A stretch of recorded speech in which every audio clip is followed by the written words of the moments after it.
유엔 대북 제재위는 지난해 1차 북미 정상회담 당시 북한 김정은 국무위원장이 이용했던 고급 외제 승용차도 대북 제재 위반이라고 밝혔습니다.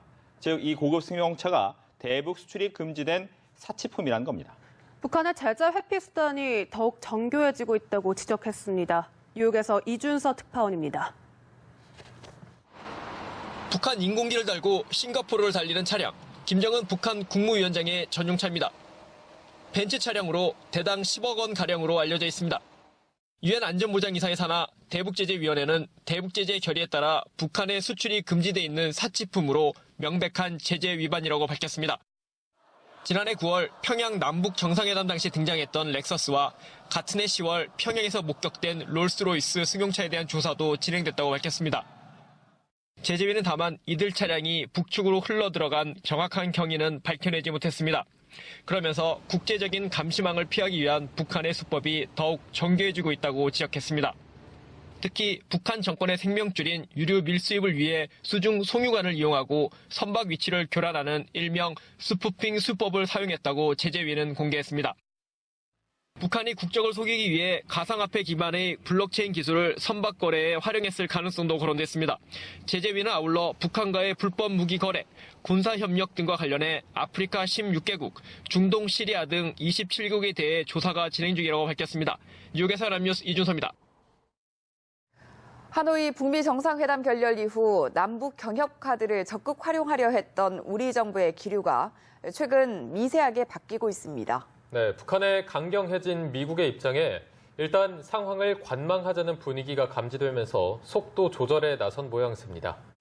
2차 북미 정상회담이 결렬된 직후 문재인 대통령은 남북 관계 발전이 북미 대화 제재의 돌파구가 될 것이라는 뜻을 내비쳤습니다.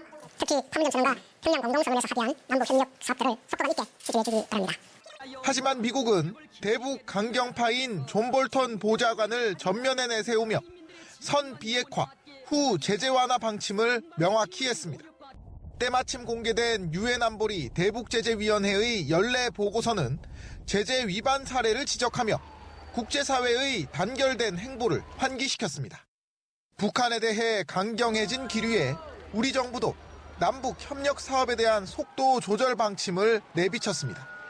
외교부 고위 당국자는 개성공단 및 금강산 관광 재개에 대해 지금 어떻게 하겠다고 하는 건 적절하지 않은 것 같다며 시기가 성숙하면 미국과 잘 협조해 나갈 것이라고 말했습니다.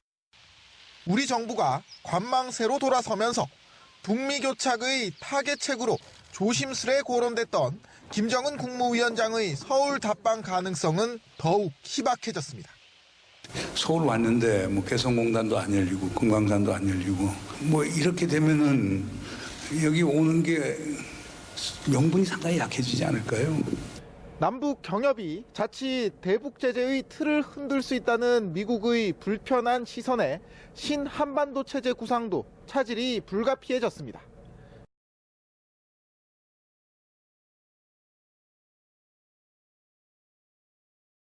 유엔 안전보장이사회 대북제재위원회 전문가 패널 연례 보고서에 한국 정부가 지난해 북한에 300톤이 넘는 석유를 승인 없이 반출했다는 지적이 실렸다고 미국의 NK뉴스가 13일 보도했다.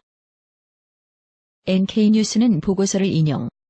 유엔 안보리가 대북 석유 수출을 엄격히 규제하는 상황에서 한국 정부는 지난해 9월 북한이 수입한 석유가 8월 말에 연간 한도의 4분의 3을 넘었다는 미국 측의 경고에도 북한 정권의 석유를 넘겼다고 설명했다. 보고서에 따르면 유엔 전문가 패널은 한국이 지난해 유엔의 대북 제재 결의를 위반하고 북한 개성에 석유를 보냈다는 올해 1월 언론 보도를 보고 한국 정부에 어찌된 일인지 문의했다. 이에 한국 정부는 북한 정권에 석유를 보낸 것이 아니라 남북경제협력에 앞서 사전 조사를 위해 북한에 간 우리 인원들이 사용한 것이라며 석유를 가져갔지만 북한 측에 경제적 이익을 준 것은 전혀 없다고 답했다. NK뉴스는 그러나 한국 정부의 이런 합리화는 유엔 대북제재위원회로부터 인정받지 못했다고 지적했다. 유엔 대북제재위원회는 북한에 보내는 석유량을 매달 신고하도록 규정했는데 한국이 따르지 않았다는 설명이었다. NK뉴스에 따르면 유엔 대북제재위 전문가 패널은 아직 한국 정부의 해명을 기다리고 있다. NK뉴스는 대북 제재 결의 2397호 가운데 그 어떤 나라도 북한 땅으로 석유를 보낼 경우 소유권 여부와 이전 시한 여부를 막론하고 신고해야 한다는 대목을 5개 언어로 번역해 공지한 바 있다는 전문가들의 지적도 전했다.